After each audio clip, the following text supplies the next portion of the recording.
vous souhaite une excellente journée sur Radio Scarpe Sensée 94.10, la voix libre et associative qui vous donne la parole tout à l'heure. Radio Scarpe Sensée, une radio qui a 30 ans, l'âge de la loi autorisant et régulant les radios libres.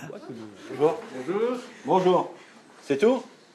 Dans les studios, ce jour-là, une quinzaine de jeunes qui viennent parler de leur projet.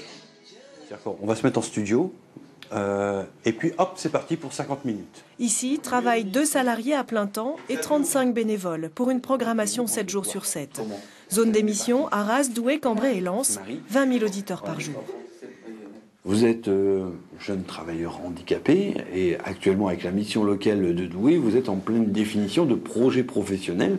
Très compliqué. Très compliqué. Qu'est-ce qui était compliqué à l'école pour toi ? Je préfère pas en parler. Si vous donnez la parole aux gens qui n'ont pas l'habitude de parler, il faut leur laisser le temps.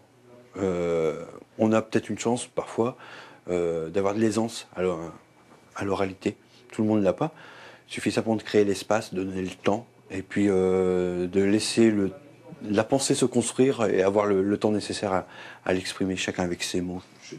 Donner la parole et du temps, un leitmotiv depuis le début.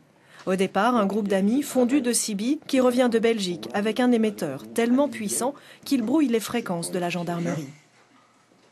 À l'époque, la radio elle était dans un garage, tu vois, donc hébergée dans un garage.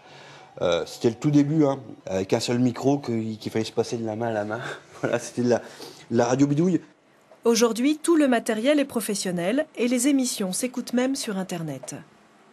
On a depuis quelque temps le streaming qui permet là d'écouter en direct la radio sur Internet. Et les auditeurs qui captent moyennement la radio, qui aiment bien l'écouter tout de même, peuvent l'écouter chez eux en streaming avec une bonne qualité sonore.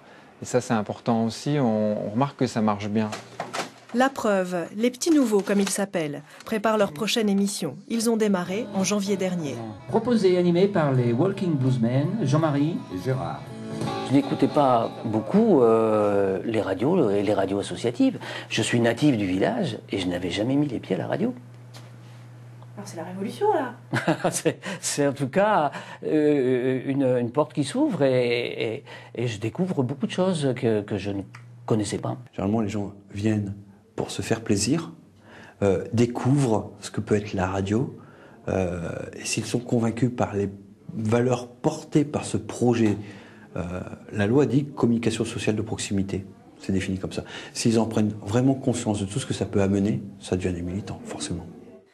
Dans la région, il reste une vingtaine de radios libres et associatives sur 50. 30 ans après, elles ont encore des auditeurs. Leur avenir se dessinera entre passage au numérique et nouvelles habitudes d'écoute.